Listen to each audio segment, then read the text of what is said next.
engineer by profession. He's also an experienced chief executive officer with demonstrated history of working in the real estate and hospitality industry. He's the CEO of CPL Group, a group name having many subsidiaries, which include CPL Developers, S&A Luxury Apartments, Construction Planners Ghana Limited, amongst others. He has over the years acquired and built relevant skills required to excel in the real estate industry and as an entrepreneur in general, some of which include strategic planning, leadership, management, negotiations, and budgeting. Engineer Dr. Stephen Ablometi is the first vice president of the Ghana Real Estate Developers Association and has served on many boards due to the uniqueness of the contributions he brings on board. He has received numerous awards for excellence in entrepreneurship, engineering, and management in recognition of his tremendous contributions to the Ghanaian real estate industry. He is an alumni of KUNST and CEIBS. Ladies and gentlemen, help me welcome Dr. Ablometi to the stage to give us his address.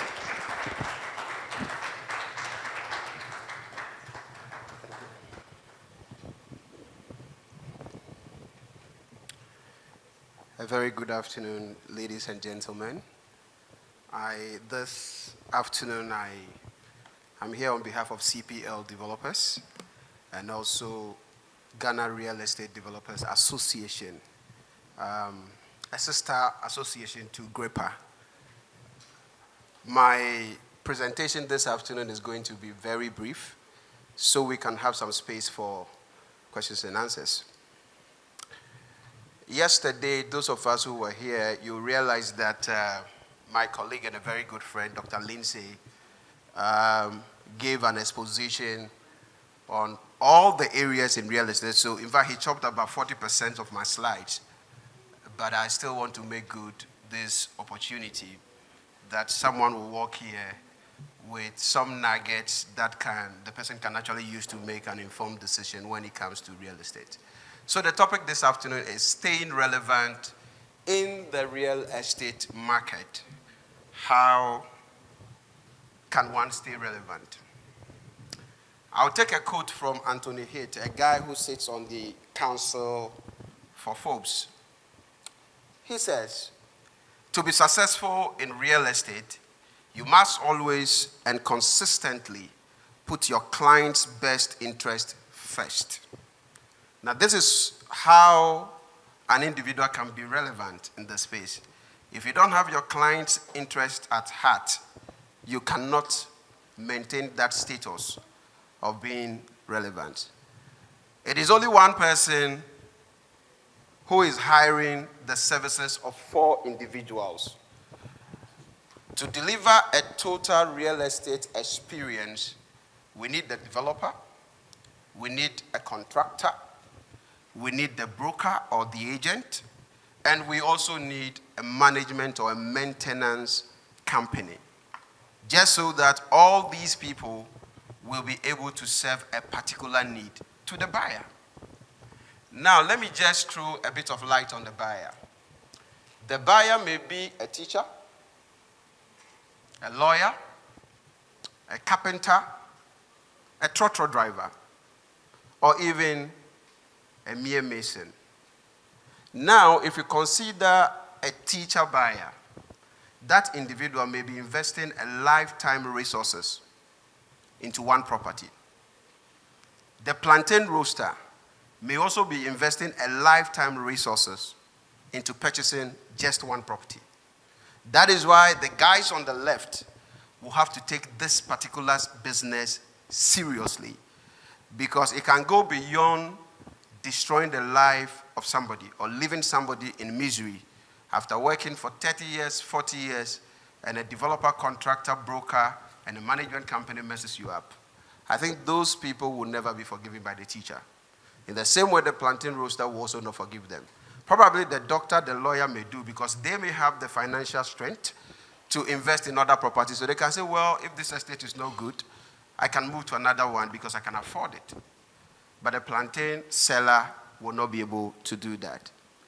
That is why the developer must be an astute person with a serious mind to execute this particular business. Now let's look at some of the things that the developer must aspire to be if he or she really wants to be relevant in the real estate market. First of all, the developer must know the market segment that he or she wants to focus on. Are you trying to develop for the African diaspora market? Do you want to develop for an expat market or for the local markets?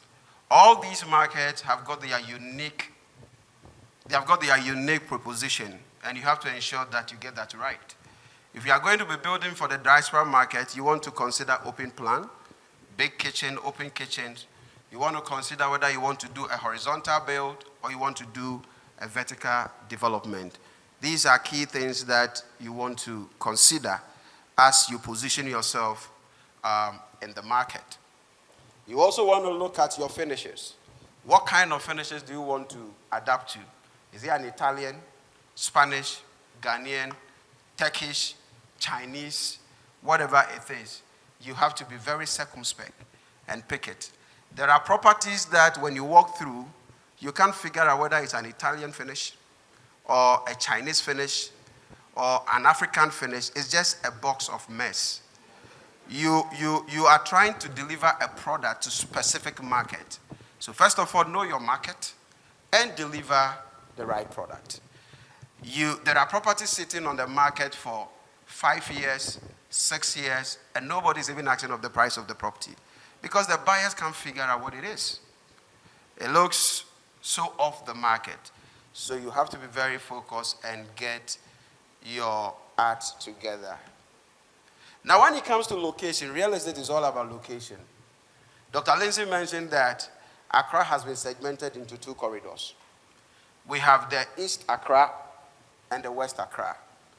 So, as a developer, you must know which of these zones you want to develop in. If you want to develop in the West Accra, the Alajos, going down, and all those areas. I don't want to talk about because some of you may be coming from those areas like the Sakama, the Dansumas, and all those kind of things. The issue with West Accra is if you put $100 there, you are not going to make $200 out of West Accra. You probably will do 120, 130. So your margin is going to be around 20% and all that. Whereas the story at East Accra is different. People are doing 200% in East Accra. So you really have to know the exact space you want to do your development. So these very points are very, very important to you as a developer. A developer must have a clear-cut finance model. You must know how you want to enter into that market. The very popular model that we all know has to do with just walk to the bank and then pick a regular loan and build. But we have come to understand that the interest on the loans, it has made it practically impossible for you to break even if you want to contract loan to build a real estate product. You end up selling that property, but you make a loss because the market is unpredictable. Unlike Europe, where you have the buyers on edge, once you are done, they pick the property. In Ghana or in Africa, the market is highly unpredictable. So you need to have a solid model to walk into the market. This afternoon, I will share with you some few models that I have put together for this presentation. JV, joint venture, is one of the easy entrance when it comes to getting into the real estate space. You don't need to be a landowner to become a developer. You just need to partner somebody who owns a land so that you will look for other people, then together you'll be able to deliver a product. When you sell, everybody walks away with their own equities. It's very simple. So for instance, somebody has got a land in East Accra, land valued at about $300,000. You are a developer. You know, primarily the developer, you are just the promoter of the entire project because you coordinate the rest of the pieces and make sure you deliver something to the buyer. Now the key thing is, if you get a land partner, or if you get somebody who's got land but hasn't got money, what you can do basically is to look out for other organizations. When it comes to companies like reinforcement sales companies, they also have got some expert workers who actually need some accommodation. So you can speak to them and have them supply you all the reinforcement that you need for the project in return for a unit. You can talk to timber company, finishes companies like tiles companies, fittings and features, sanitary ware companies, and get all these materials from them, box it together, put up the building, share units to all these people, and then at the end of the day, you have a project delivered, whereas you have not invested any liquid into that. Of course, you need to take care of labor. You cannot do JV with a Ghanaian mason or painter or carpenter. They need their money right then. And so what you need to do is you either need an angel investor or you get a finance house that will also be willing to give you some money in return for unit. I believe in that particular strategy because it works so well. When you have equity partners, you are all in the same thing. Nobody is counting or nobody is calculating interest.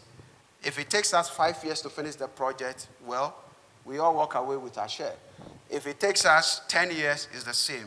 Whereas the bank will be making more money whilst you are sweating on site and trying to push this product down the throat of a desperate buyer. So it's good to have your finance model and make sure that model, it's a model that will keep your overall budget at the bottom line. The contractor. The contractor is a very important person, and usually it is the developer who brings the contractor to the deal. Now, it is the sole responsibility of the developer to ensure that you get a contractor who is competent, a contractor who have got some built track record, a contractor who have actually delivered the same kind of product you are aiming to deliver, just so that at the end of the day, you have the right product delivered on time and within budget. There are some contractor brands in town. They'll start with you nicely, but they will ensure that they do something they call variation upon variation and all that. At the end of the day, you will not be able to deliver your project in budget. So you should be very professional when it comes to selecting your contractor. If you're a new developer, don't worry, ask around, speak to some astute estate companies. They will be able to point out some good contractors to you who understand how this business can be done and done well. Now, one of the other players in the real estate space is the broker. Because I'm a developer myself, I've had a lot of experiences with these brokers. Majority of these brokers who come around and try to flip your property for you have no foreknowledge of the industry. It makes the job extremely difficult for the developer. So usually what I see is that the agent or the broker will just introduce a buyer to you. Once the buyer is introduced to you, the agent walks away. And then we'll be calling and say, has a man paid for the product? Once he's paid, I'm coming for my 5%. To me, that is not how to go about your work. You need to start the cycle and finish it.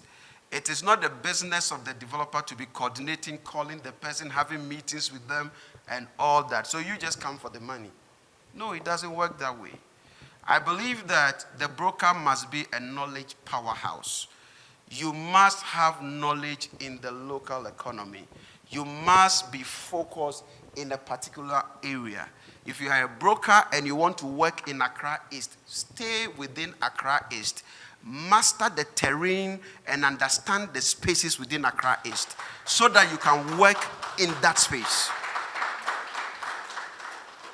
You don't need to move from Accra East and you are trying to break some deal at Wager and all that when you don't even understand some of the things that can happen to properties in Wager. So it is important that the developer must stay local and must be focused and must work within a jurisdiction. I believe in that particular logic, that this broker must be able to offer very salient information to the buyer. Because don't forget, if you lead a buyer to invest in a property, and at the end of the day, there are issues, the buyer is forever not going to like you, especially if the person is a plantain seller, bringing her life investment to buy one property, and you've led this person to buy a property in a water-prone area, you are dead. Your business is dead. You can never be relevant on the market because you lead people into disaster. So it is important that you have the foreknowledge of the terrain, the space you are working. You should know the waterways. You should know the storm waterways. You should know the zones that are demarcated by the assembly for civic and creative use, the zones that are for misuse, the zones that are for residential. You must understand all that. Because you know what? Today, you may flip a deal. There wouldn't be any issue. But one day, there will be an MCE who will come and say, well, this particular estate has been built on Stormwater Way. It is on our drawing. We want to pull everything down. At that point, the buyer will start looking for your number because you've done a shoddy job. So it is important that you have all this information. Let me just point out some few things that are likely to come up. When it comes to soil mechanics, because of my background in engineering, so I'll just do some few things. When it comes to soil mechanics, there are hard chemicals in the soil. So you must have a fair understanding that buildings that are within a Asari-Botwe area are likely to have corrosion in the walls in about 10 years, in about 5 years. Therefore, if you have a developer who is developing in this area, if you are interested to sell that property, you better start some good conversation with the developer.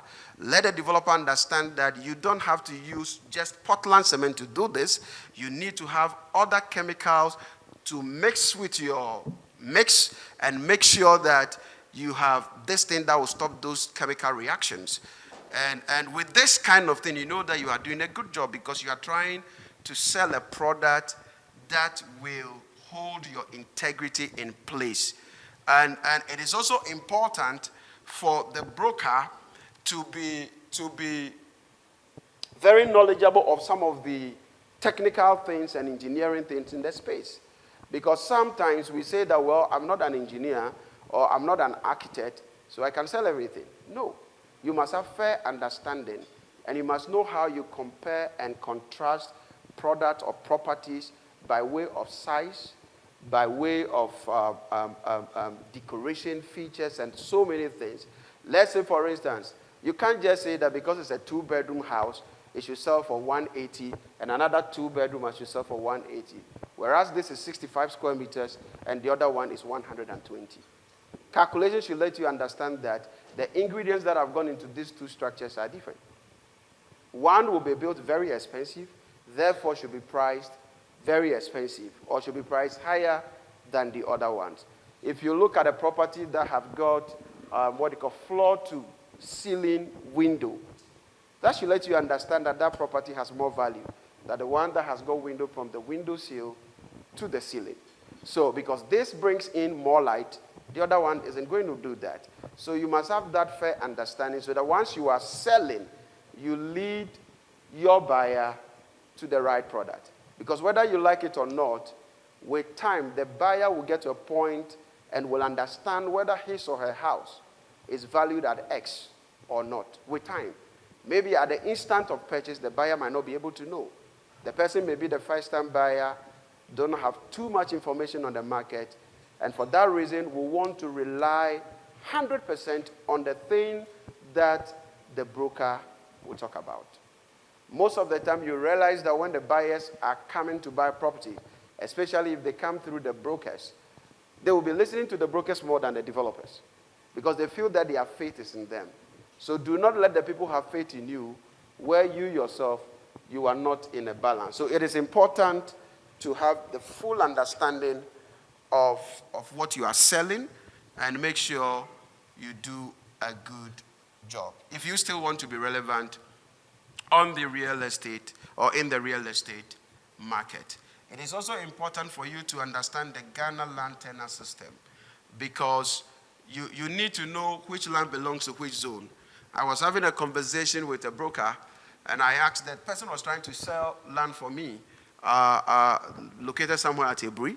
So I asked the individual that, is the registration under Koforidua or under Accra? He said under Accra.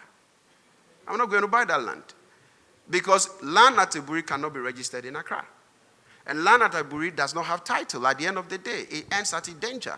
So you need to have this basic information if you really want to be relevant in the market. I think I've spoken already about appreciating price as against size, ceiling, and all those kind of things. And the kind of finishes that comes on the building, they all add to the value of the building. There's something called graffiato. It's a very expensive application. If you are going to sell a house and you've got this all over the house, it is actually an additional coating or protection to the building. And it will let the building last longer than the building that has only normal finishing, the smooth painting on the outside. So the values of these ones can also not be the same. So when you have some of these above information at hand, it makes you that particular broker a professional in the space, and that will also promote a continuous relationship with your buyers. This is just my new project that I'm going to work on, called the 44 Luxury Accra. This particular project is coming at the back of a strong research. When we completed the Oasis Park, we realized that we had divergent buyers, people who bought it to let, the buy-to-let investors, and other people who also invested in it so that they can have a space if they don't want to drive to Oyarifa, Adenta, and what's not, their own residences, but they can have property in town. Now, this is the conflict we realized on the market. We realized that most often than not, the people who owns it, who want to occupy their building, they see their neighbor who is renting their building changing the tenants every now and then because they are doing short let. So sometimes people walk in for 1 week, they walk out. The next person, there is a different character in the building. So this is having effect on the individuals who bought it to occupy it themselves. So at the back of our research, we realized that we must come up with a product which will be 100% owner-occupied. So that if you buy it, you know that the unit opposite you is for Mr. Kwesi. Once it's for Kwesi, he's the only person who will stay there for a very long time. Why am I saying this? I'm saying this because there are no empirical data in Ghana that you can go maybe to ministry or any other place and say, well, I want to do real estate, so I need the real estate balance scorecard so that I will be able to know which area to develop, what product to develop, and all that. That data does not exist. Even at GREDA, when you talk to our fellow GREDA members, that let's put together data, how many units have you developed this year, how many have you sold, they will tell you that, well, I can't give you that information because of tax people.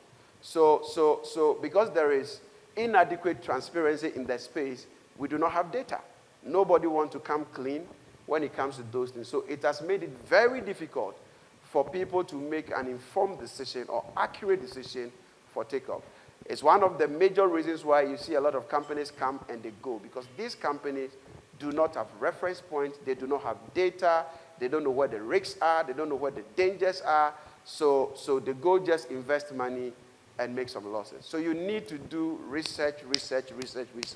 You must actually have an R&D department, fund it by yourself, research on the market, make sure you get your facts, you get your figures, you get your data, and at the back of that data, you will be able to make decision.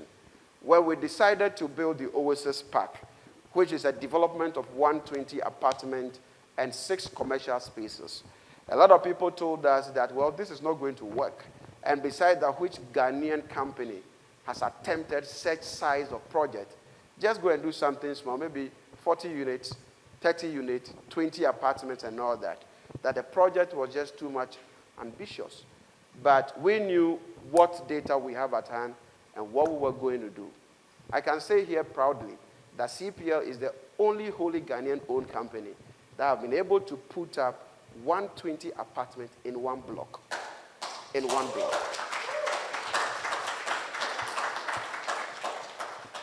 The rest of the companies that are doing that are multinationals. To be very honest with you, when we're done in that project, somebody came around and said, well, the Ghanaians are just fronting this whole thing.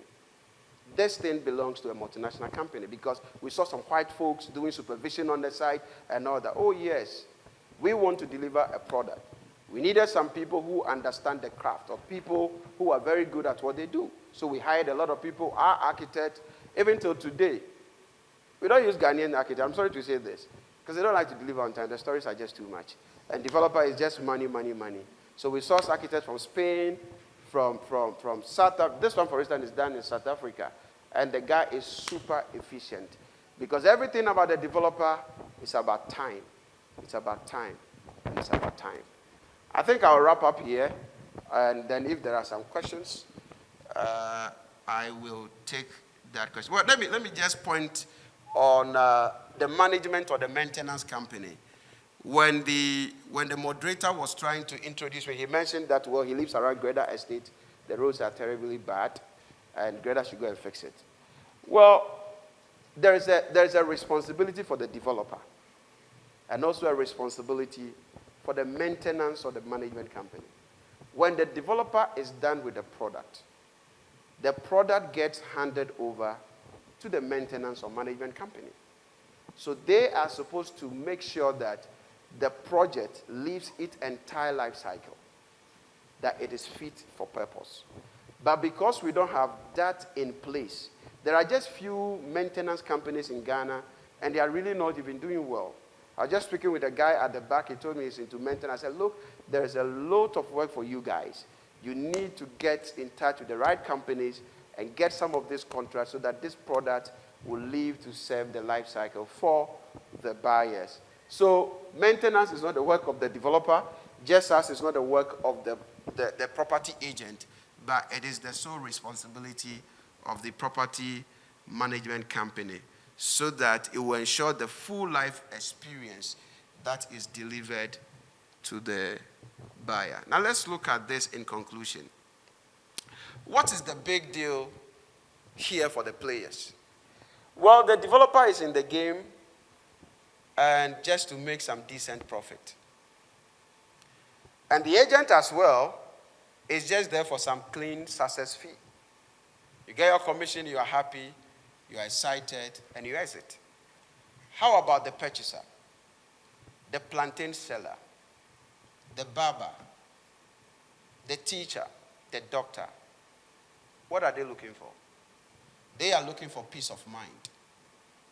They are looking for something that they can really connect to emotionally. They are looking for home, some sense of pride.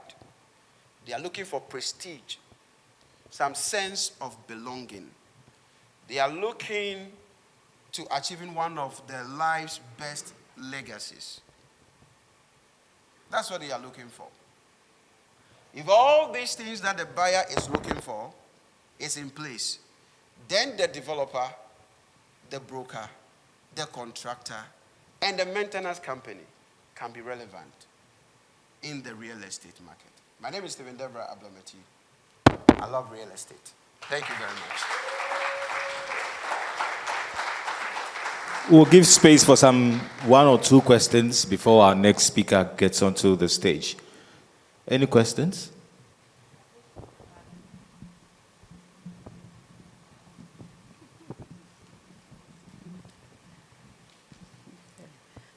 Thank you very much, Mr. Deborah. So it's Dr. Deborah, right? Yeah. Thank you very much. Really appreciate this time with us. And I like some of the points that you made, especially the fact that our agents are not knowledgeable about their job and the market and everything about, the areas that we work in. He's saying that we should specialize in areas. So it's very important that we take some of those notes seriously. Are you leaving us slides? Yes. Thank you. So we'll share the slides with our members so that they can keep reading it. I think I haven't heard a developer talk about things like this, and this is the first time I'm hearing this. I have heard several times that developers are complaining about the agent, and I've been trying to find out what the problem is, because I've always been talking about collaboration and working together, cooperating with each other. But he's now telling us what the problem really is. The problem is not them. The problem is the fact that we are not knowledgeable, and they are serious. So if we are not knowledgeable, they are not going to work with us. So this is a charge to us for us to learn more about the industry, learn more about the areas, go to Lands Commission, find out about, the demarcations and everything in industry. The bill is passed, and very soon, you'll be found wanting. If you don't know any of these, you will have to pass an exam, and some of these things will be on the exam. So get ready, otherwise you'll be weeded out. Thank you very much. If there's any questions.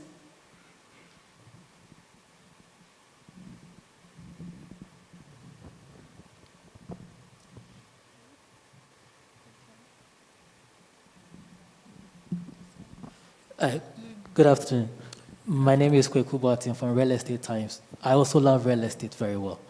I wanted to get your advice on development in the West. You say that place is very hard in terms of sales and then construction. What would be your advice if you want to build within that sector, within that area? Okay, so if you have plans to build in West Accra, obviously you should be aware that your margin it's already slide off. You probably will make a little margin, and also there are a lot of difficulties in those areas because those are very old areas. Infrastructures that are in place were built in the 60s and stuff like that. Things have really evolved, and then once we are building and covering our spaces, definitely we are collecting a lot of running water. So most of the time there are floods in those areas and all that. And I'm not sure a survey buyer will want to invest money in that kind of area. So it is something you really need to think about. If you want to develop in that area, you should know the challenges that bothers around that area and be ready to develop to confront those challenges. Don't forget that your development can actually be expensive in that area because you need to build your footings or your foundation to a certain height. You need to do your drains and other things just so that you are able to safeguard your development. So it's an expensive space to build. And once there is that attractiveness is not there, I think for a starter, you want to start from somewhere that you can actually build your financial strength. Then maybe for your corporate social responsibility, you can focus on that area and do something because you are really not going to make a lot of margin in that area.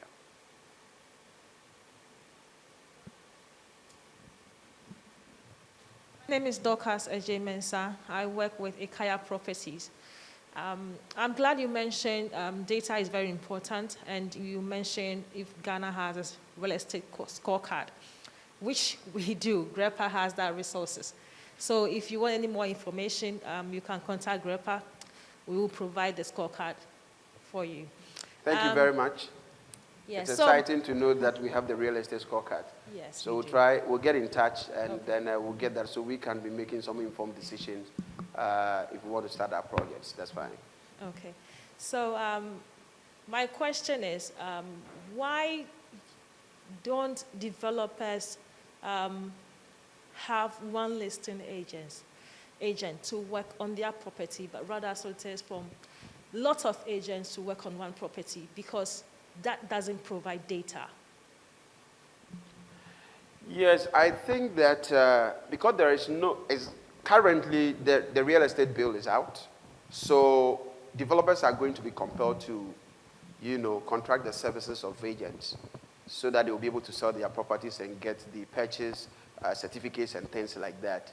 Without any law, the developer will still want to concentrate on their marketing department and sell and hang around with few friends who are agents just so that they can help them in sales. But I think brighter days are ahead, where a whole project, maybe like the 44 luxury apartment, can just be handed over to you that, well, you are the sole agent on this, so sell it and let's have some business. So I think good time is just ahead of us.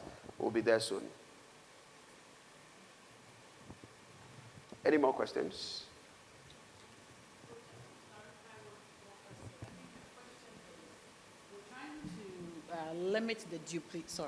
We're trying to limit the duplication of data. And we realized that the developers will choose maybe about 4 different agents listing that same property or that same development. And what happens is the moment other agents see that 4 different agents are listing the same property, they also clone the properties, change the prices. Some of them list in dollars, some of them list in CDs, and then it's all over the place. So that actually brings, well, let me say it this way. There's no transparency because people really don't know what the exact price is, who is the rightful agent that's representing the developer. So in order to avoid that, what we are saying is that why don't you hire just one agent that you feel is knowledgeable about the industry, about your products, can say a lot about your product and sell it, list the property as a principal broker, and then the other agent can cooperate with that one principal agent. I think that will solve the problems that we're having right now, so that when anybody sees another person listing that property, then that other agent is not the rightful agent. Now, the multiple listing service that we've been talking about, the MLS we've been talking about, it only allows one agent to list one property. So that avoids that kind of duplication we're talking about. The good side is all the other agents on the MLS are able to cooperate. They are able to share the listings to their clients. So if I'm not the agent, I can still pick up that property and share it with my client in the US or anywhere without my client not even knowing, without my client not knowing that I am not the agent. My client is not going to know. They'll still think that I'm the agent. So that's the way that we can avoid the duplication of data, because if we allow different agents, then the different prices and all that is going into the system and nobody really knows. We can't do any analysis or market trends with that information. So I think Greta and GREPA will have to, in the future, sit down and see how best we can solve the data problem. Really, that should be the way forward, because data is so important, to make an informed decision. So I think I agree with that. And definitely, once I'm from Greta, I will carry the news. And then once we have our collaborations, we should be able to resolve that particular issue on the market. We should be able to do that. Hello, good afternoon. Congratulations once again on being the Thank you. wholly owned Ghanaian or black company to have put a development like that in place. It's very commendable. And congratulations once again. Thank you very much. My question is there anything with Greta when it comes to comparables, when it comes to property generally? Because it's typical or historically happens very often where you have, for instance, a property on Third Close, Airport Residential, same road, same size, not talking about square meterage or size of rooms or anything, but there's a 500K variance in pricing. Is there anything that, I know the scorecard like Dorcas and both Vicky and Dorcas have just mentioned is going to take all of these into consideration, but is there anything being done by Greta when it comes to harmonizing? So just like I'd sit here and hit a computer or this little gizmo here and I'll know what a property on Oxford Street or whatever in England sold for, who bought it, size, all of that. Is there anything that Greta is doing in that direction? Well, currently, we don't have anything like that in place. The market is just left for developers to decide how much they sell what. And then if you try to get into those issues, the developer will clearly come out and let you understand that these are, my finishes are coming from Italy, the other guy's own is from Turkey, so you don't expect me to sell the same price with that individual. So currently, it's just left for the market forces. So demand and supply issues are what are calling how much a developer should ask for. And I believe that, of course, Works and Housing is putting a lot of things together so that they will come out with this housing authority. Then once they have that apex body in place, they will be able to define who sells what and at what, how much. So I think we will soon get to that space. And there will be a level playing for how much properties are sold, especially within a particular jurisdiction. I strongly believe that a property that is next door to this shouldn't have a 500,000 variance between, comparable to the other one. That is very wrong, and it is actually robbery. It's abuse of market power and trying to make a whole lot of money at the expense of that innocent purchaser. Yeah. Welcome.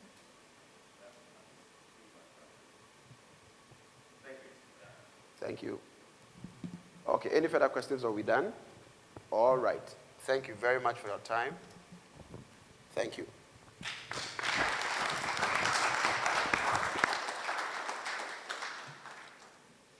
Thank you very much, Doctor.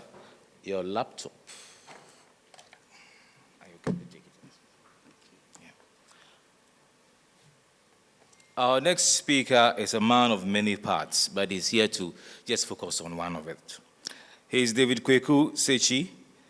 He's a speaker, talk show host, life and personal development coach, a minister, and a voice-over artist.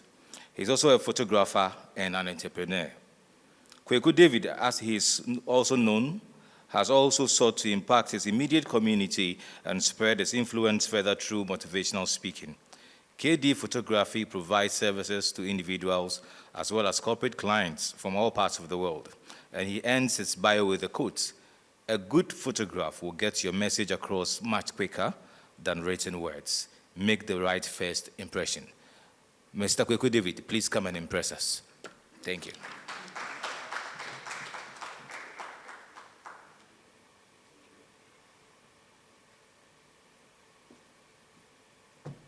Hi, everybody.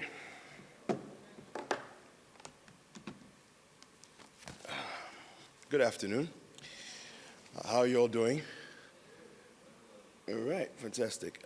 Sorry, can I just plug my...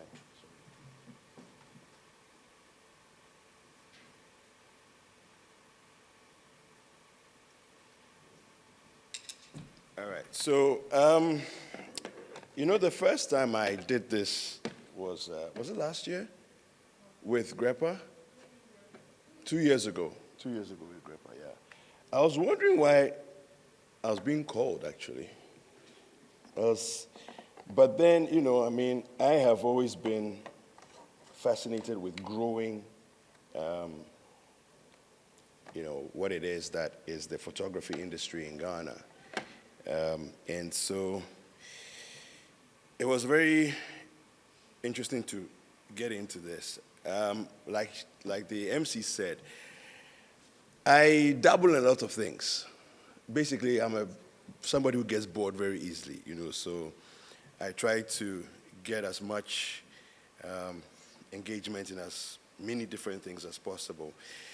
What I want to do today with you is to help you appreciate the importance of photography.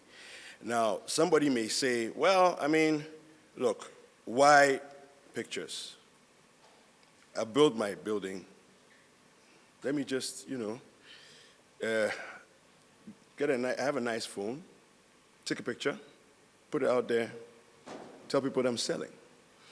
Now, the challenge with this is photography, people make purchasing decisions based on emotion, all right? Now, the best way to evoke the right emotion in a potential client or customer is to, on first sight, within 3 seconds, get them excited. How are you going to do that if you're going to use images that are less than the best, right? So my whole thought process as far as this is concerned is basically to try and get all of you to, I can't turn you into photographers, but what I can do is to give you, first of all, the basic understanding of why photography, okay? Is this possible to have this up here? I've connected it, but I'm not seeing, yes. Okay, there we go. Oof, it's a bit right, okay. Yeah, so, like I said, I can't, what's going on here? Sorry, just trying to get all the things. Or maybe I'm using the wrong connection. Is that me there? This is me, right? It's like a screensaver. Yes. So it means I'm not plugged into the right place. No, it will be somewhere. It will be this. It will be to do with this. Because you see what I've done here. Let me just show you. No, don't go anywhere. Don't go anywhere. What do I do? Because I'm doing from the PDF. Is there any way of dragging this onto? Okay, there we go. There we go. All right.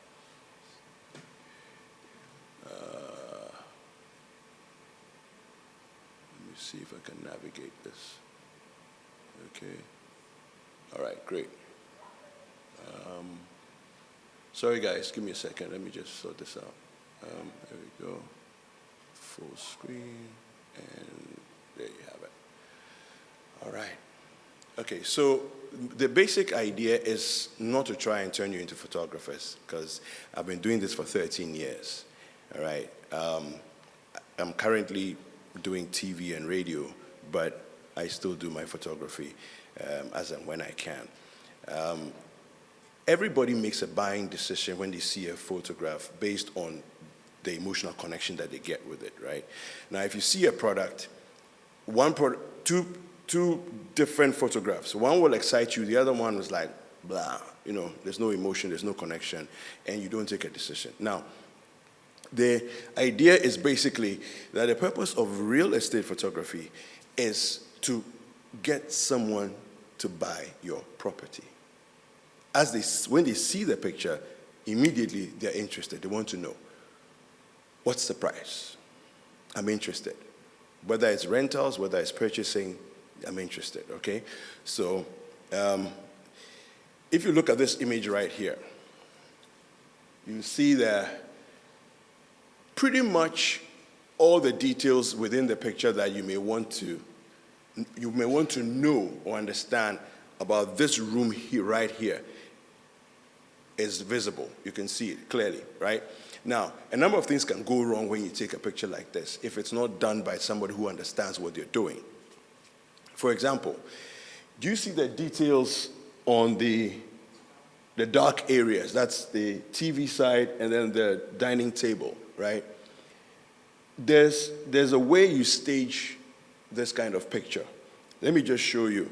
If you look at the top of the chairs, do you notice there's a light that's shining on top of the chairs? All right? Right on the top of all the chairs there.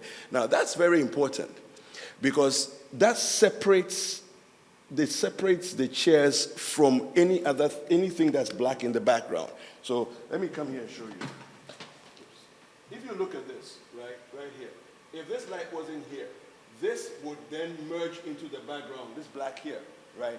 And you will not understand it until you compare it with a picture that doesn't have that, right? So if you're looking at it, it's nice, but you can only appreciate it if it's compared to something that doesn't have that. Then suddenly you're like, you compare the two together and you're like, oh no, this is not good, right? So what happens to a lot of people is that there are many people in town selling themselves as photographers. We take pictures. You make the same mistakes. What you do is that you go to a wedding, then you see the guy taking pictures, and then you say to yourself, oh, the guy, he seems like a nice guy. And then when he's energetic, you say, oh, he seems like a good photographer. How does the energy of the guy equate to his skills? But that's what we do. I've been doing this for a while. I know. That's what we do. You see the guy taking pictures, he's kneeling on the ground, he's jumping in the air, he's doing all kinds of acrobatics, and we assume he's a good photographer. And so you say, oh, I have these buildings in East Legon, I need some pictures taken. Then this is the guy who will do the pictures. Okay, so first of all, there are a number of things going wrong right here. The fact that, let's assume he's a great wedding photographer, it doesn't mean he knows anything about interior photography or architectural photography. He could know nothing about any of them, but you're excited because you've seen his energy level and you're decided to hire him. Now, when the photographer comes to you with the images and you don't have anything else to compare it with, you will be happy and you will pay him. Now he's gone with your money in his pocket. until you put your pictures up on a website and nobody's calling. Now, what happens is that people are always comparing. Now, what buyers don't even know themselves necessarily is that when they are comparing, they're not just looking at figures. Because I go to a website, I'm looking at images, figures, images, figures, images, figures. What they don't realize is that the more you look at images, quality images begin to impinge on your brain. So you begin to start realizing that, oh, these are nice, but I've seen something similar, but I don't really like it. Why don't I like this? There's something about the imagery that's not as appealing as the first one. Same buildings, same interior looking, as much money spent on the work, but the photographer is not depicting it the way it should be done. All right? Okay. Did I wait too long? Okay, there we go. So, a picture is worth 1,000 words. We've heard that over and over again, right? So, the idea of real estate photography is basically to create captivating images, okay, that will sell a property, and that's worth thousands of dollars, but it can make you also earn thousands of dollars. Now, here's the thing. A lot of people in their decision-making process say to themselves, okay, I have I have a finite amount of money. Okay, nobody has infinite money, right? So in our decision making, usually marketing takes a back seat when the cash is low. Is that not the case? Trying to sell your product, because you see, you've spent money building, you've spent money on fixtures, you've spent money on various things. Then when the money starts to get depleted, your decision making says, okay, you know what? At this point, I can't really spend any more money. This guy is asking for $1,000 for photographs of 10 buildings. I can't do that. Let me find a guy who's charging 200 Ghana cedis and let him do it. You just invested, let's say $1 million on property, and you want to pay 200 Ghana cedis to photograph that property. I'm not sure you want to sell. I'm not sure you are trying to sell. Seriously. Okay, if you're trying to sell, you need to understand that not every person who claims to be a photographer or who carries a camera can do this kind of work. Okay, it hasn't come yet, but it's there. Okay, not everybody can. Somehow I wish we were facing this way, because these images look nicer than these ones. All right? So I think it's very important that we have that mindset, okay? Now, let's go on. So what kind of equipment, if you chose to do the photography by yourself? Now, this presentation I'm doing is basically to, number one, if you want to be a photographer yourself and handle your own property. Number two, you want to teach someone what to do. And number three, you want to be able to assess the person who you've chosen as a photographer, whether they understand what on earth they are doing. This presentation will help you on all three scores, okay? Now, the kind of equipment you're looking for, okay, and I splashed the entire presentation with images that I've shot over the years, all right? So you're looking for, first of all, a full-frame digital camera, all right? I'll explain why that's important in just a little bit. Number two, a wide-angle lens. Okay, number three, a tripod. Number four, a remote trigger. Number five, a flash and flash trigger. Number six, light stands. Now, let me just say, for those of you who are, taking notes, don't worry. I'm going to leave this behind, okay? It's all there. It's available for all of you to just enjoy, okay? So you don't need to stress yourself out. Now, full-frame digital camera. How many have heard of Okay, how many like your new phones because they are now doing, 30 megapixels, 40 megapixels? You're excited because you have, okay, right. Let's go talk about that. Oh, by the way, this is, I don't know if anybody can guess where this is. Maybe I should do that as we go along so that we can, where is this?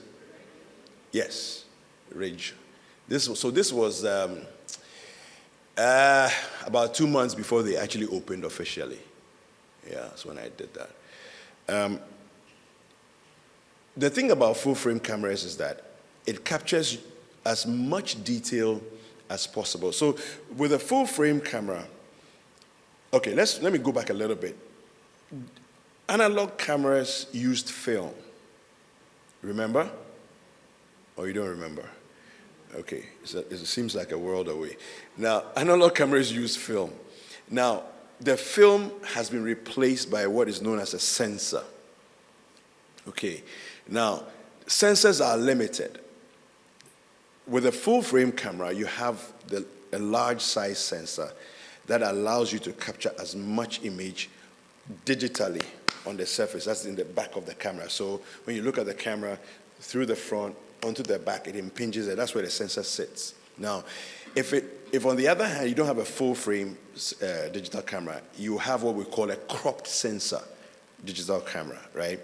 It's smaller in size. Now, it may tell you that, oh, this one will give you, 40 megapixels, 45 megapixels, but it's a crop frame sensor. Now, if you put them side by side, they are both 45 megapixels. One is a cropped sensor, the other one is a full frame. Please buy the full frame, even if it's $200-300 more.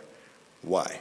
Because you're going to get more value in the full frame sensor camera than you will get in the cropped sensor. Okay, all the cropped sensors, I mean, if that's what you can afford, that's what you can afford. But with the full frame, what you are going to get is a lot more data digitally, all right? So even though it's 45, 50, 80, whatever megapixels, you have more value for money. Now, in terms of, when I say it's capturing more data, what do I mean? Everything that is, when your eyes look at around you, you look at me, whatever you can see is coming into your eyes because of the light that's bouncing off, the images and the objects in the room, right? So it's the same thing with a camera. Everything the camera will capture is based on whatever is picked up because of reflection, okay, from the environment. Now, if it's picking up light, how much light is it picking up? If it's picking up, details from a dark object, how much detail is it picking up? All of those things are determined by the size of the sensor in the camera, okay? Now, when I shoot in a format called RAW, okay, capital R-A-W, RAW. Now, the RAW format is quite useless for, you say, oh, send me the pictures you took. I can't send you RAW images to your phone. Your phone can't interpret it, okay? So I have to convert the RAW into JPEG. Now, all of us, our phones can understand JPEG. JPEG is a formatted format, if I can put it that way. It's already been processed. So if you're shooting in JPEG, what's happening is that your camera is deciding, how much light do I want? How much detail do I want? All of these things are determined by the camera. Now, we can both agree, we can all agree, that as intelligent as they make their camera, there's always limitations. Have you ever taken a picture before, maybe a group picture, people are standing there, everybody's smiling, looking nice, and you're looking at the camera and you're like, why is it so dark? Right? Sometimes maybe there's a bright light at the back, and you're like, but there's light. So why is this thing so dark? Then, if you turn around, then suddenly the picture becomes bright. You're like, what's going on here? So photography is about light. Everything is about light when it comes to photography. If you understand what you're doing it'll be easy for you. If you don't understand what you're doing, you're going to have issues, okay? So full frame camera is your first thing you need to get. The reason is simple. It captures more detail. It captures more information. Basically, the data is higher in a full frame camera than in a cropped sensor camera, all right? If you have to make a choice and you can afford it, go for the full frame one, all right? The next thing you need is, okay, so I talk about here about the difference between, like, for example, your camera phone, you're going to use 8 megapixel versus 12 megapixel, and the reason why your 12 megapixel is better, but if they have the same size of sensor, then the 12 megapixel is actually more useless in the sense that you've bought something that tells you it should give you higher resolution, but the sensor is so small that it doesn't pick as much detail, so it's going to expose you more. I can use this example. It's akin to giving somebody who just started driving 2 weeks ago a Bugatti to drive. What's going to happen? Yeah, they'll probably kill themselves by the close of day. You see, so you're using a more powerful machine, but the capacity to handle is not as much. Okay, so you're going to come out with a worse picture than you should. So, all right, so you recognize this building? Okay. This photograph here is done. Have you ever wondered how they get these lights to look like this? All right, well, I can teach you, but it'll take a while, so today's not the day for that. This, I think, if I remember, this was like 2015, I think. I took this one. But yeah, I've always been fascinated with these kinds of lights, you know, the car backlights and all of that. So I just went out one evening and decided to do one of these. So let's talk about wide-angle lenses. That's another piece of equipment that you need. If you don't have a wide-angle lens, all right, you will always be limited in what it is you can capture. Okay, now, when I say wide-angle lens, I am not actually referring to what is also known as a fisheye lens.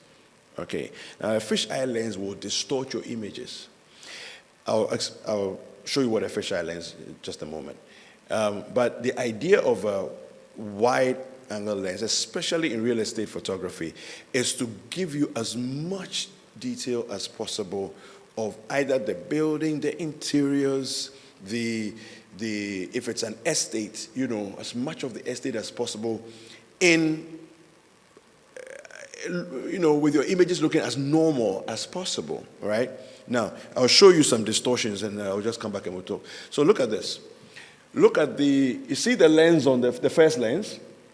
That's a typical wide angle lens, all right? The lens next to it is a fisheye. Now, you can tell it's a fisheye lens because the lens is actually what is on top. You see, it has a dome shape. Okay, now, that dome shape is what gives it the ability to create images like this. You see the left image down there? So I think it's a chapel or some kind of structure there. The person who is standing there taking the picture cannot be anything more than 5 to 10 meters away from the building. But that's the fisheye lens. That's the capacity of a fisheye lens. It has the ability within a short distance to take everything. All right? Now, fisheye lenses usually would capture probably almost up to 180 degrees. So literally in a straight line, whatever it sees, it can take it. Okay? A little less than 180, but it's close. All right? Now, you don't want that when you're doing architectural photography because who's going to buy this?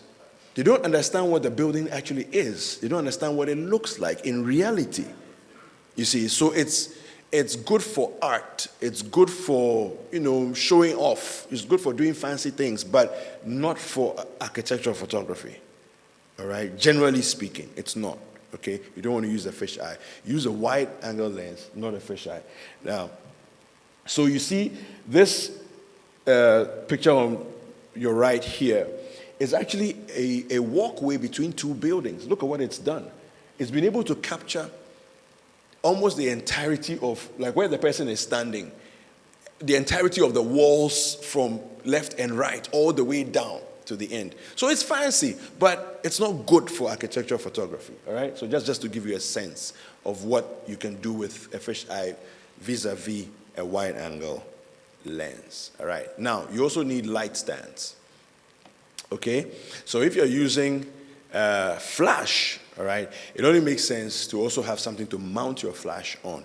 Now, sometimes you go into a space and the room doesn't have enough lighting, okay? And you want to pick up the lighting a little bit in the room. You want to use flash, right? But you need to mount them up. So talking about basic equipment, you need to prepare if you're going to do the thing yourself.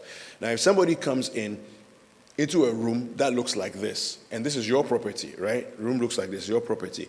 And they're going to do photography, and let's say, as the room is, there are no windows that are coming through, bringing in light in here, right? And they don't come with any extra lighting, you have to ask yourself a few questions, right? So, first of all, you'll be interested. What kind of camera are you using? Because if you walk in here and you don't have lights, I want to know what kind of camera you're using that's going to be able to light this place well enough for you to, give a good rendition of the room. Now, if the person does come with lighting, of course they'll have to, because are they going to hold up the lights? Or maybe I have an assistant, hence you hold up the light. But where the assistant is standing means that it's not going to, it's going to be part of the shot, right? So all these things are things that will help you to process when a photographer comes in and is dealing with an assignment, a job, for you to know whether you're about to throw your money away or this guy knows what he's doing, all right? So light stands. So some images there just to give you a sense of what they look like. All right, tripods are important. Now, why is a tripod important? Tripod will mount the camera. Okay, now, I never go in to shoot interiors especially, just holding a camera. Always use a tripod. All right, the stability and therefore the sharpness of your images is critical. The customer has to be able to zoom into the picture and it will still be sharp. It's very important. You zoom into the picture and it's still sharp. You're only going to achieve that if you don't go handheld. Okay, a lot of people walk into these spaces, especially wedding photographers, who walk into spaces to take pictures of people because they don't know what they're doing. All right. Now, if he's learned how to shoot interiors, he will come with a tripod. All right, so that's critical. So there you see, that's a tripod. It's different from the light stand. So help you to understand what it is that you're dealing with when the guy walks in. And that's a camera that's mounted on one of those, all right? A remote trigger. Remote trigger is important, especially if you're doing the photography yourself. Now, what it does is basically to enable you to, like I said, you don't want the camera to shake. And therefore your images to be blurred whilst you're doing your photography. And a lot of the times, if you're doing things like this, let me see if we can go back and look at it. If you're doing images like this, you would need to do what we refer to as slow shutter photography. It's a technique, slow shutter photography. If you're doing slow shutter photography, your images will be blurred if you have the slightest shake of the camera. Your images will be blurred. Okay, so the remote trigger, what it does for you is basically allows you to click the shutter without holding the camera. By remote, you press it, it's engaged it, and you're standing away from the camera, just leave it to do its thing. Okay, and sometimes when we say slow shutter, it's literally taking 3, 4, 5 seconds to close and open. You know when you click the camera, it does this sound, right? Now, with a slow shutter, if you're doing, let's say, 2 seconds, you hear the first, that's literally what you hear, okay? So the initial sound and then the closing sound. Of course, if it's fast, you hear the, but then you're going to hear when it's slow, all right? And that delay, the the camera lens is open. The sensor is still picking information in that time. So hence the Stanbic building that you saw there, you see the lights, all of that. That image was taken about 6:30 in the evening. Okay, so you actually see cars, you see only lights. But like I said, if I'm going to show you all of that, it will take a little longer than we want. So remote triggers, all right, to click your camera. You also need that. You'll see later on that you need remote triggers also for your flash as well. Well, you can get remote triggers for your flash as well. All right, so these are some examples of triggers. All right, there are different types, and it depends on the camera and so on and so forth. So there we go. All right, so flash again, so that's your light source. Now, there are different kinds of light sources. You don't need necessarily to use a flash. There's something called a strobe. You see these lights, for example, they can also work. So there are different things that you can use in terms of lighting. But if it's something that's going to go off and on, that's your flash type. All right, and so you need triggers as well for that. Okay, so examples of flashes and the triggers that go on there. So these typically will be mounted on the trigger, on the flash trigger, before the flash trigger is mounted on the camera. Are you with me? Hello? All right, so you mount the flash on the trigger, and then the trigger, together with the flash, are mounted on the camera or on a light stand, depending on whether you're doing it directly from your camera or from, a remote light source. All right. Okay, so let's go through a few things that will help you with your photography. Some few tricks that we will use. So the first one is shoot wide. That's here. I can't actually read from it. So it says shoot wide. All right. So you always want to go wide, as wide as you can. All right. It's very important. Get all the information you can. Get all the details because you can always crop in. If there are bits you don't need, you can always crop in. All right. So that's important. Vertical edges. Now this is in relation to things like rooms. When you're in a room, for example, try to use, let me see if I can find something to show you. Okay, so look at this picture, right? Look at the way the pillars are. Take a look at this. When I did the shot, this is the edge of the picture. But look how I've aligned it. I could have done it at an angle. Then you see that, yes, you can still see the buildings, but you don't have the straight. All of the details like that, okay, vertical edges have an impact on a person's perception of the image. I'll give you another example. How many like to go to the seaside, go to the beach? Okay, when you go to the beach, there's a horizon far in the distance. Nobody's ever been there before. And the horizon is always flat. Do you know that? Well, maybe you don't know. Check your last pictures that you took at the beach with the horizon in your background. Most people take pictures with the horizon on the background. The horizon is looking like this. Right? Now, what you don't realize is that, yes, depending on how you hold your camera phone or camera or whatever, you'll get the subject all right, but the background is slanted. Now, the reason why you find your friend, your neighbor, whoever's picture more interesting than yours is that maybe theirs is flat. The horizon is flat. Now, this is a simple logic. The human eye, even if you turn yourself upside down and do a handstand, the horizon is always flat. If you tilt your head this way, the horizon is always flat. The horizon never changes. But if you capture the image wrong, the horizon can look like this. Okay? And when it looks like this, your brain will tell you there's something not as nice about this picture. Especially when it's compared to someone who's done it correctly. Okay? I'm showing you all our tricks, so yeah. All right, so shooting interiors. Now, when you're shooting interiors, there are lot of little details that you need to think about, okay? I'm going through this list a little quickly so we can move on. Let me just pass this one. By the way, who knows where this is? Hi, you've been traveling. Nice one.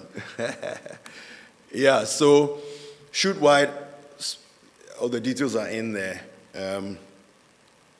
Let's move on. Okay, so that's, I forget where this is, but it's somewhere in the, towards Ebri, side. I don't remember exactly where, but it's a few years ago. Vertical edges, I spoke about that already.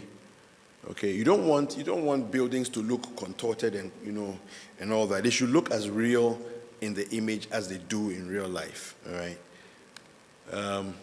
So this is an example of vertical edges. Okay, so you notice how straight the image is in terms of the side of the picture itself, and then match it to the straight lines that are in the picture. All right. Okay, shooting interiors. Now, okay, as much as possible, you want to show the person what they will see if they were to walk into the building themselves. This is very important. As much as possible, when you're shooting, you want the person to get as true to 100% accuracy of what they will see when they walk into the building. That building that you're shooting. Okay? So it's important to take note of that. So I show you this image here because I took this from the upstairs balcony with a wide lens, not a fisheye, a wide lens. Now, beneath you can see the dining table. But to give you some perspective, you can also see the stairs that come upstairs, Now, the area where the stairs are, the difficulty with getting that area to look as well lit as it is, and at the same time, if you look upstairs, you can see the foliage, the trees outside the window. Okay, now the trees outside the window will typically blow out the window will look white. Okay, if I adjust my camera settings so that I get all the darker areas in the room to look bright enough, the windows will look white. So what did I do? Basically, a couple of tricks you can do in this situation. Number one, the time of day you shoot is critical. If the light outside is too much, that means 12 noon on a bright sunny day is not ideal for interior photography, especially if you have large windows. Don't do it. Dawn and dusk are your best times for architectural photography, interior or exterior. All right? Those are the best times. So you choose to go in before 7 or after 5. After 5, you have enough light outside, but it's not harsh. It's soft. And relatively speaking, it will be as close to the interior lighting as you possibly can get. Then with a few indoor lights that you have, you can adjust your settings and you get an image like this. Alternatively, you can mount a couple of lights out of shot, on a flash, on a light stand, and they are triggered from your camera. So the moment you click is the moment the flash goes off. It brightens that area which is dark, and picks up the light. But that can also be a challenge if you're not careful with that, because it can look odd in the image, all right? But if you do it well, you can get an image like this, okay? I think this was somewhere in East Legon. Yeah. Okay, so using flash, we talked about using flash. There are different kinds of flashes and all of that. But a flash, of course, is an artificial source of light, which, for me, I recommend highly, especially when you have, challenging places with dark spots in the building and all of that, and you want to give a beautiful image that can be that can sell. All right. So this is the same building that I just showed you. Actually, where I stood to take the earlier picture, this, behind me is this. Okay? So just to give you a sense. Now, some people do this kind of work, and what will happen is that the seats look so dark, you don't see any details. Okay, you want to avoid that. Pictures only look glamorous. Interior pictures only look glamorous when you can see details. Okay, so it's important to make sure that all your details come out. All right? Using light stands, we've spoken about that. Now, this is something that is difficult to do, but not difficult to do. So this was like 10 a.m. All right? Sun is up. You can tell the sun is up. But you can also see what's outside. Right? Now, you can see what's outside, but in the sofa behind the dark table, you can also see details, right, of the cushions and the sofa and the table that's there. Now, and of course, the reflection of the table and all of that. The trick with this is to have, so this, in this case, what I did was I had another light behind me that would basically just illuminate the room at the moment, but illuminate but not appear in shot.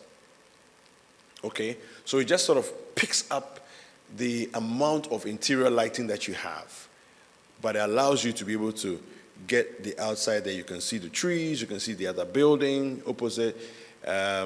This is the property that's next door to the Canadian High Commission.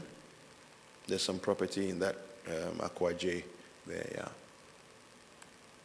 Okay, so sometimes what you want, blown out windows, sometimes if you have smaller windows and it's making, taking the shot, showing all the details there will take away from the image. The way to do it is to actually ignore the outside and just expose your camera, open it up so that it's as bright as possible. It means the windows will actually be blown out, but it will allow the viewer to only focus on the details within the room because there's nothing outside that's distracting you. I don't particularly like that kind of work. I prefer this, but that's also another way that you can do it. Have blown out windows in terms of that. So all you see is white. You don't see any details. You know there's a window there, but you don't see any details of what's outside the window. Because sometimes, maybe the foliage is not nice. It looks like, something that hasn't been weeded in years. And you don't want to show that. So you can just blow it up. And so that's another way of doing that. Okay? Blown out windows. All right, so same property, different angle. And showing what you have there. Okay? Now, this one here, camera height for interior shots, is very important. Sometimes you want people to get different feelings when they look at the image. So one way of doing it is to lower the camera to the level where, so look at this image here, compare this image to this image, okay? The camera is actually at different heights. So you get the sense of this one is slightly higher up than the other one. Now, what I could have done is to actually lower the camera even more, and it will give you the sense of actually somebody sitting at the dining table. So depending on what kind of effect you're trying to do, you need to pay attention to your camera height when you're shooting interiors. It's the same for exteriors, actually. All right. So this one, for example, the camera is much lower than the earlier shot. So it's close to the height of the tables that are in there. All right, and again, I'm using a wide, because the room is really, really, should I say thin, in terms of space. It's a long room, but it's a small space, narrow space. All right. I mean, you can look at the size of the tables. The tables are regular tables, so it's literally a space like maybe 5 tables by side. That's the expanse of the room. All right, so it's a narrow room. All right, so shooting exteriors, all right? Remember that you're trying to make your images look as glamorous as possible. So if you're outside the house, you're trying to depict the house in a beautiful way and all of that. Don't forget to get great landscaping in your shots. Add it to what you're giving the client, right? Don't just shoot the land by itself. I'm just saying that position the camera in a way that when you're shooting the building, you're also showing that there's a beautiful lawn as well as the building, and this is how it looks like, and so on. So landscaping, deck and patio, the pool area, you have the different things that are there as part of what you're selling, all right? Go around, take the pains and do all the, because some people like to take jobs, they won't charge appropriately for the job, and then when they get on the ground, they're like, let me do this thing as quickly as possible. They're not paying me enough. But you didn't charge what you should have charged and explained why this is going to cost X, Y, Z. Okay? So again, I think that if you're going to hire a photographer, you need to be wary of people who are, charging you a pittance. Don't be so excited to pay because it's like, oh, it doesn't cost much. Yeah, let me just pay him and then, get away with it. No, because he's not going to give you anything that's fantastic. All right? Okay, so this one, I was doing something really silly. If you remember the stairs that I was showing you in the other earlier images, about 3 images ago, the stairs on the side of the building. So I was leaning out over the stairs, like I had literally hooked one leg on the stairs, and I was leaning out with the camera like this and took this. Yeah, so it's a bit crazy, but sometimes your passion gets the better of you. Exterior lighting. I always believe that even if you're outside, play around with light. So you remember this picture that we did? Let me just see if I can go back and show you. This image here. This one. Take a look at this. The next one, yeah. So notice something. The very last building. Let me see if I can show you. Take a look at this area here, okay? And then look at this area here, right up here in the corner here. All right. Now, they are both dark because the bulbs for the porch lights were not working. Now, normally I would have insisted that fix the light bulbs before I shoot, but I didn't because they were on the edges. And for me, it actually even gives you the contrast. Look at the rest of the inside. All of these the same building side by side, okay? But look at that. If you look at it, you can see the lighting there. And this is daytime. It's sunset. Well, close to sunset, okay? But we turned the lights on. I said, turn all the lights on, right? Because lights always bring your building alive. You don't want to shoot pictures of your buildings when the lights are off. Your building looks like a carcass without lights. Literally. And you only appreciate it when you have it side by side and you're like, okay, now I understand. Okay, so the fact that it's outside doesn't mean that you should not engage lighting. All right, so again, I like to shoot dawn or dusk. All right, and this was at dusk or close to dusk, and then you just engage your lights. Now, in this one, the lights are not white lights; they are yellow lights. So, it gives you an extra, feeling of warmth in the image. Let's move on. All right. So again, I'm talking about shooting wide. Explain myself. No, let's go. Let's go to where were we? Here we were. Exterior lighting. Yeah. So that's what we're talking about now. The issue about exterior lighting, another issue about exterior lighting is that if you're shooting interiors and you have a natural source of light outside, like a window, large window, use it. Make use of it, right? Don't shoot with the window in front of you. No, let the window be behind you and shoot the room. You make use of the light that's there. Okay?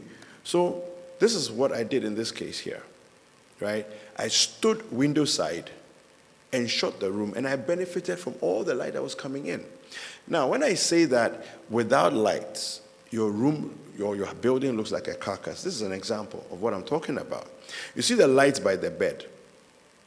They didn't need to be on, but imagine them not being on in this picture. Look at the light by the lamp on my left in the image. It's on. Imagine that wasn't on. Look at the light close to the door on the left of the image. It's also on. Imagine it not being on. Imagine all those lights being off. Look at the light in the other room on the lamp. Imagine that was also off. It's a different picture. Completely different picture.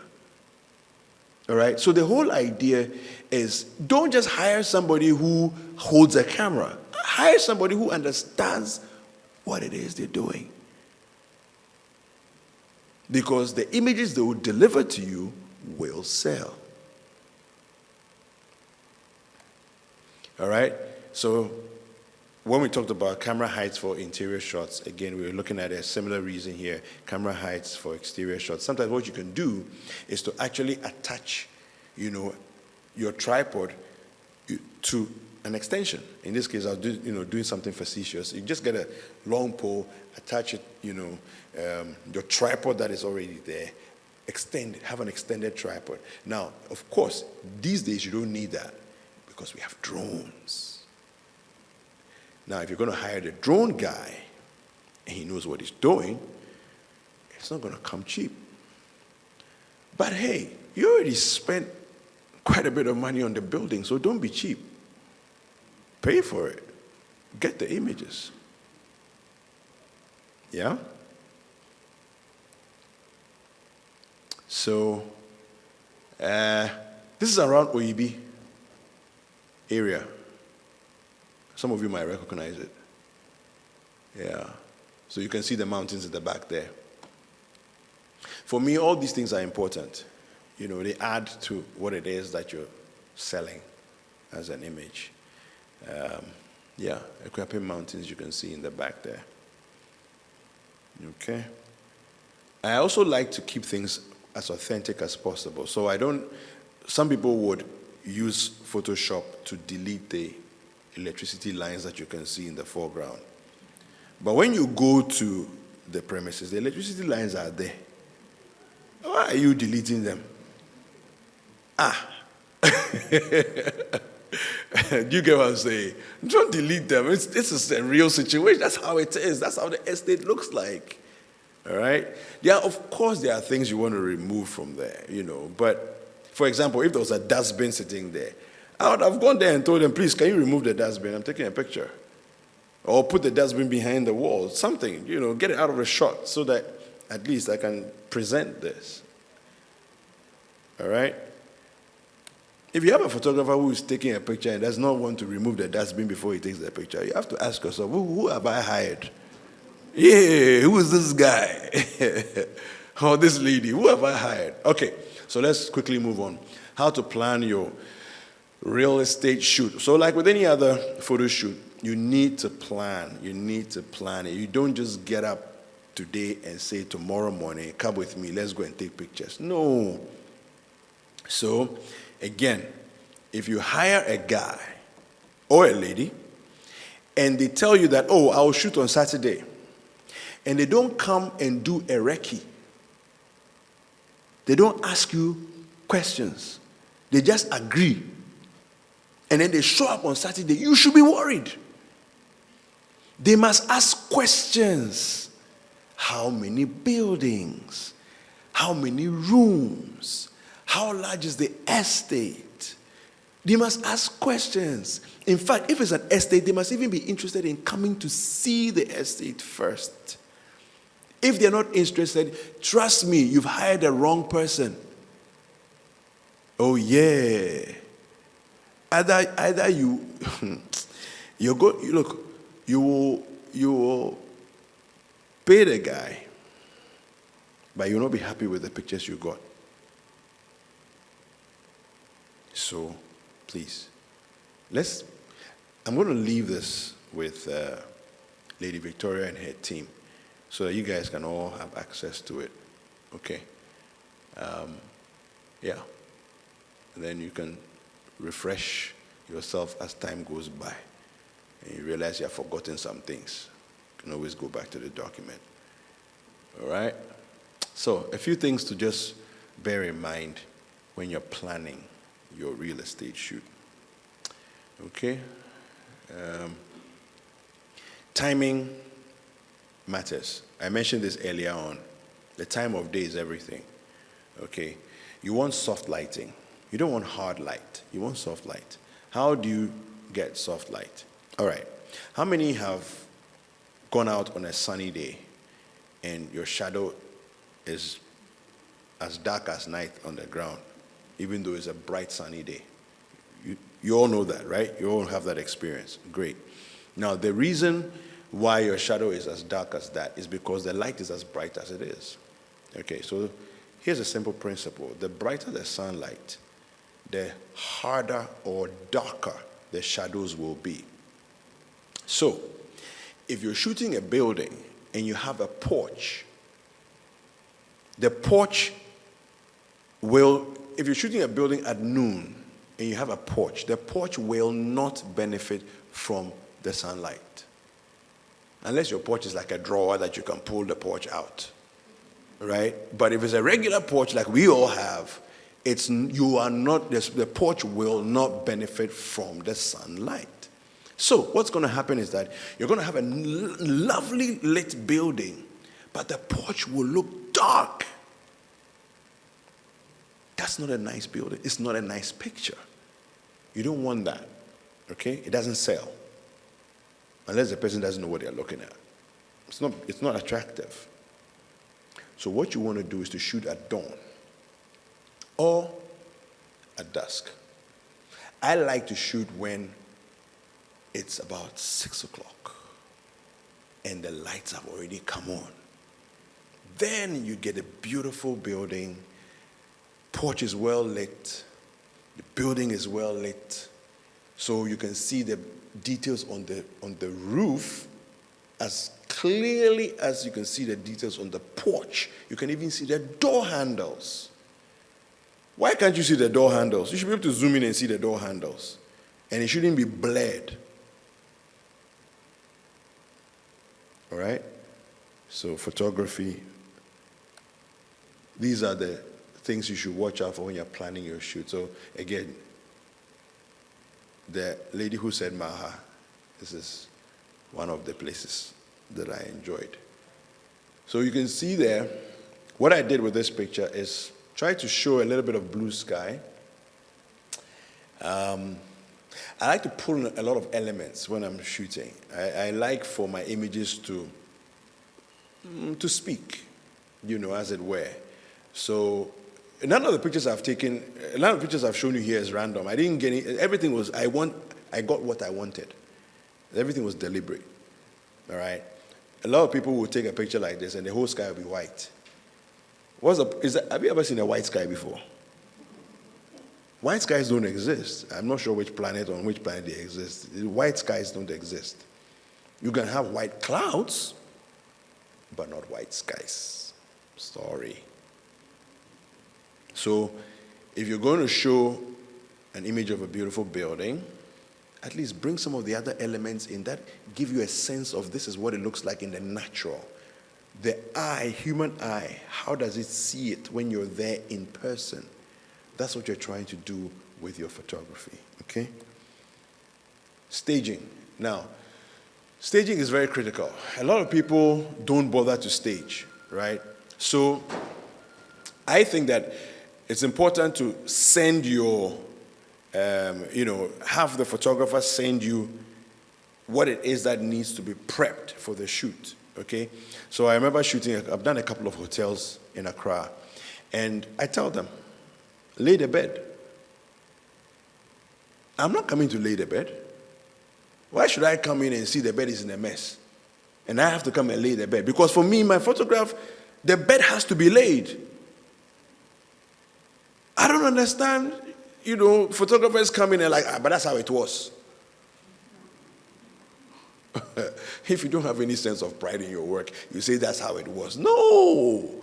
It takes, and you have to take the pains to make sure. So for me, I tell them ahead of time, I need all dustbins removed. I need the bed laid. I need everything. I don't want creases in the curtains. They look like you literally just took them out of the box and hang them. Because my camera will show all those details. It's not a good look. Okay? So prepare properly for the shoot. How do we prepare? Well, send them a list. You guessed this earlier, didn't you? This is also part of the Ridge Hospital when I went there that day. So even the windows, in this case, it's like you don't, you have to take the pains to make sure that things are arranged. That's not how I met the room when I got there.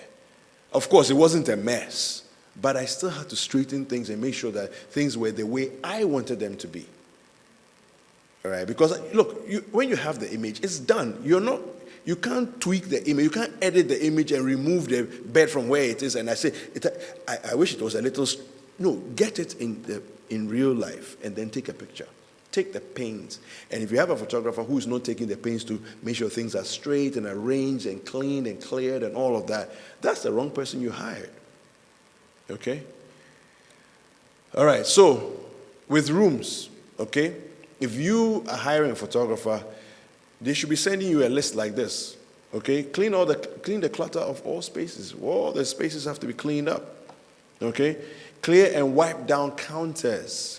Because if you're showing, so you see the table, the dining table in that earlier picture that we looked at, the dining table, it was, we actually polished it, myself and my team. We made sure we polished it till there were no fingerprints or anything, because it will show. It's a reflective surface. You take it at the wrong angle or the right angle with the lighting, you will see fingerprints on the table. So it has to be polished nicely.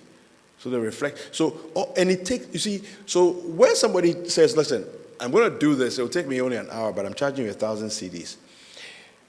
Don't be quick to dismiss it, because sometimes these are some of the details that go into making sure it's done right.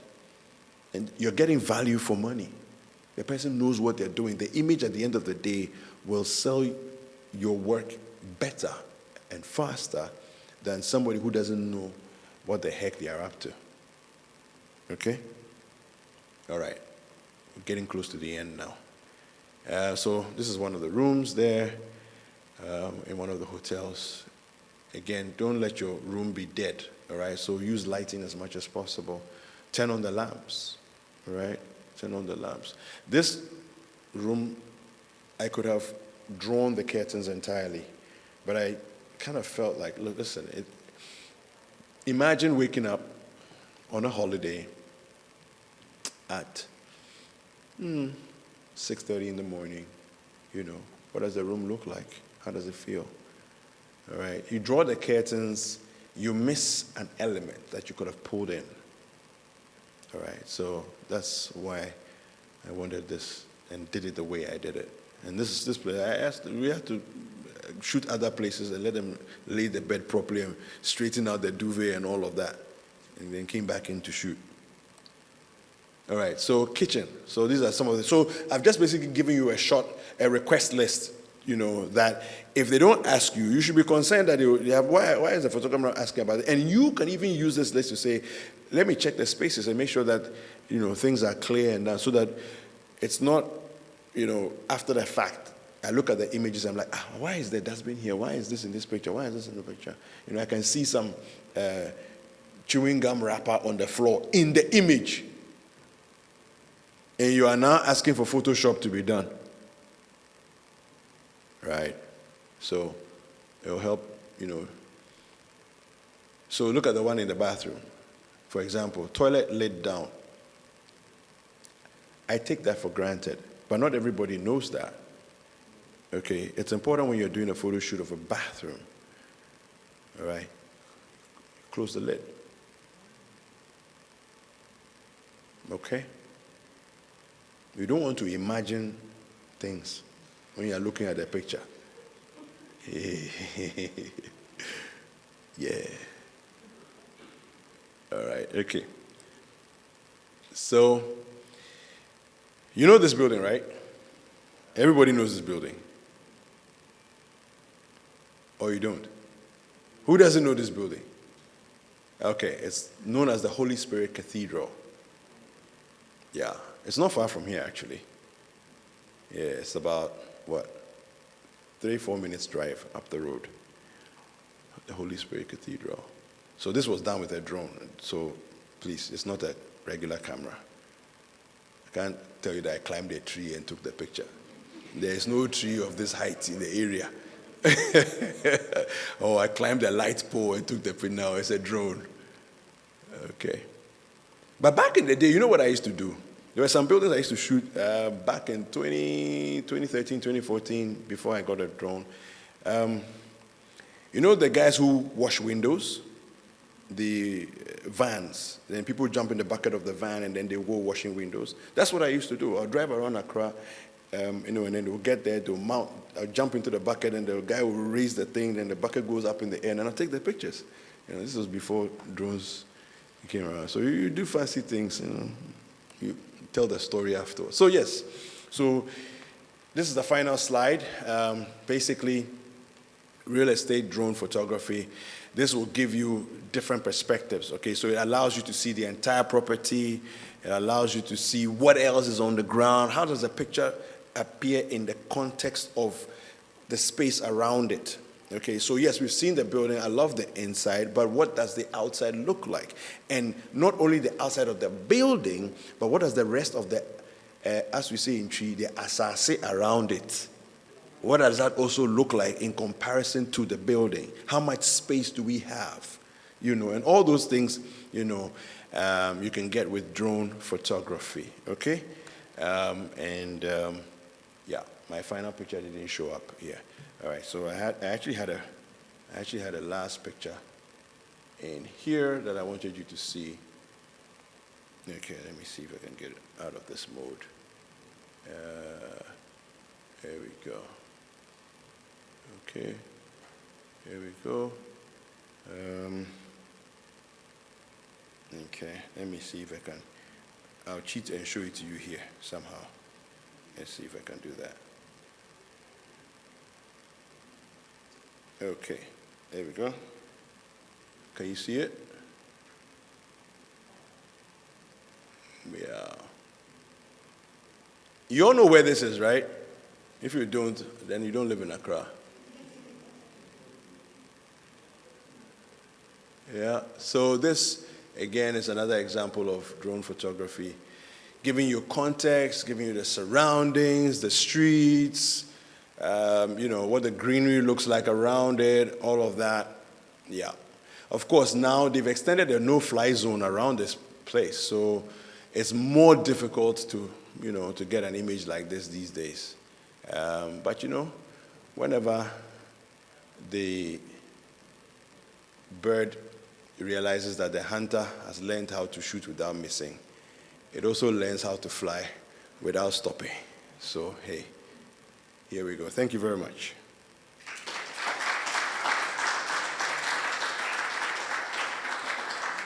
I don't know if you have any questions for me.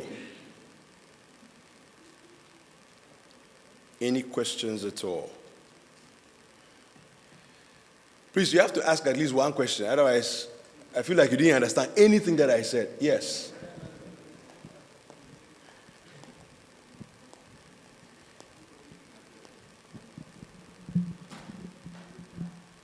Yes, sir.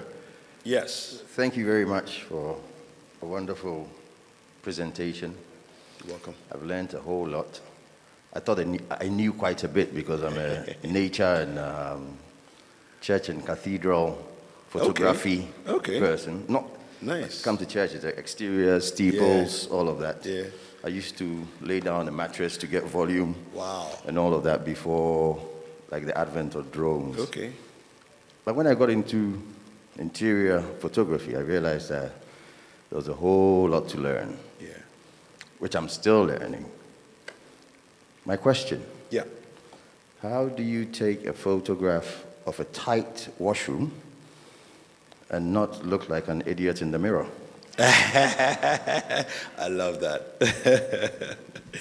So, the way I would do it is basically you need to position the camera, okay, in such a way that the camera is either below the level of the mirror, okay, so that the camera itself doesn't show. Or should I say it like this way? The camera doesn't see itself in the mirror, Yeah. right? And then you go wide. So your lens should be as wide as possible. Now, in this case, this is one of those places where I'll give you the exception to say that if you're in a tight bathroom, I would use a fisheye lens just for exaggeration. Okay. Okay? Use a fisheye lens. It will show you everything in the tight bathroom, right? But it won't. The edges will be contorted, but the rest of the bathroom will be fine. So that you get detail, but it won't really depict what it really is. What will happen is that, so for my client, I would show them two different images. I will show them the exaggerated version, which shows everything, but then I will still go with a regular wide lens that will give them proper perspective. Okay, now the way to do it is to use a remote trigger. Right. Okay, so what you're doing is that you are outside the bathroom, so you are not going to appear in the shot. Okay, and then the camera is below the level.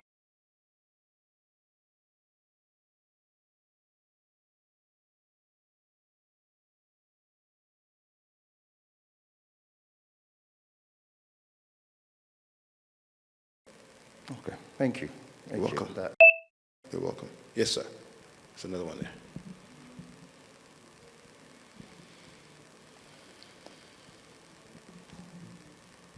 Okay, I'm by the name Obed, and I'm from Abu Properties. Hi, Obed.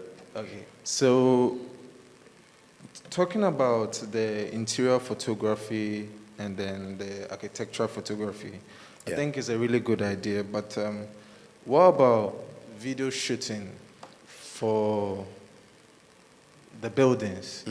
Because I also think that most people fall in love with the videos and how, they are taken. Okay. Yes. So if you could throw more light on how the video shooting is also done, I don't know whether it's different from the photo shoots. No, so the principles are the same, basically. Principles are the same, but here's what I'll tell you. You will get away much easier presenting a beautiful picture of a building than to wow a client with a video. Okay, I'll explain. Now, when you're showing a video, you're showing things in motion, right? You don't leave much to the imagination of the potential client. Now, I'm not saying don't do videos. I'm just doing a comparison between the two. Okay. And in some cases, I'll even say do a video tour of the premises, especially if it's an expansive premises, right? So there's a lot of rooms, maybe 12 rooms, long corridors, large ceilings, things you want to show off. Do a video. But you need to have the right person to do the video, because it's not just a regular video that you're just going to take a camera and walk through so that people can see. No. You won't get away with that. No. Because what you're trying to show is larger than life. You're trying to let your video, in 30 seconds, show something to the potential client that when they watch the video, they're like, wow, where is this building? Where is this place?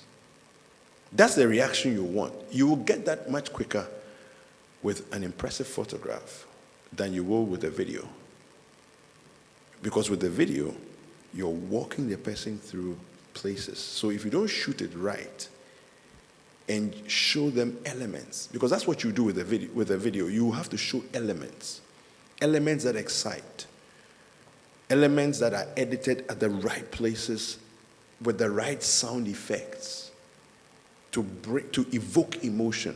Now with a picture, you're leaving the person to imagine the world around this single moment that you took. Now, people's imaginations, it depends on their experiences. So the person will imagine the most fantastic things based on what they've experienced in their life up to that point they're seeing the picture. You see? So their experiences will contribute to how they see the image. Whereas if you give them a video, you've literally told them more and left less to their imagination. So if a client wants a video, I'll still pull it off. I'll give them a video. But it'll be much more difficult to wow a client with a video than with a photograph. Yeah. Thank you.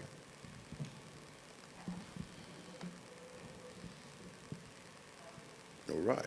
Thank you very much. Oh, so one more person? Okay. One more question. Hi, thank you very much. I am Ajiman. And I just want to understand this, that you need to keep the toilet seat on in order to avoid. But I feel like it is more convincing to keep it open for the client to see the details. Is it not?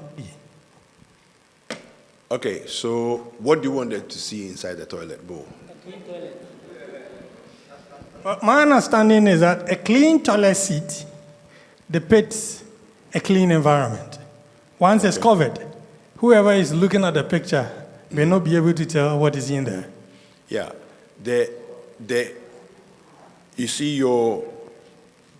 the room itself, the room itself, if it's clean, already speaks to the imagination that this is a clean place.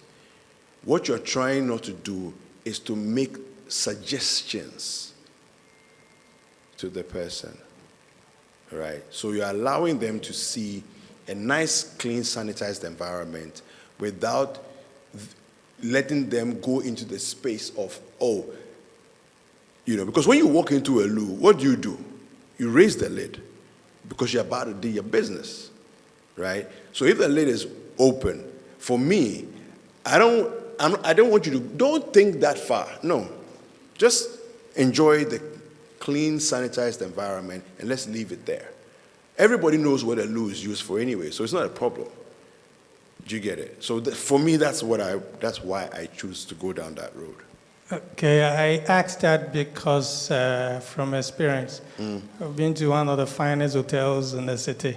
Okay. And it had a very good environment. When we went to the loo, it looked good. When it was about time for us to use it, a frog walked out of it. Okay.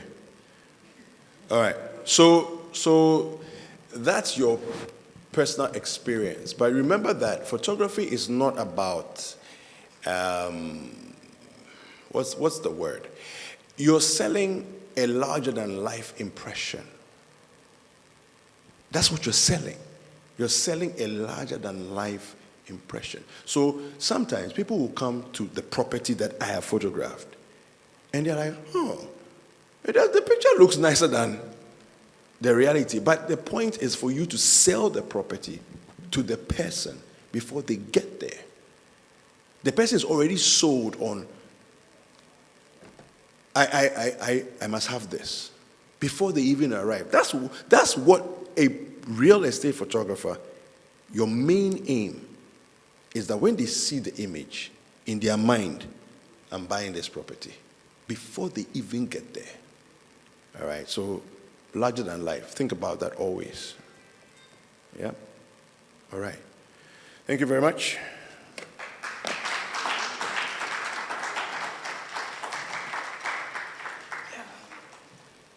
Thank you very much, Kweku. I think you've just given me a refresher course in photography and the new tricks.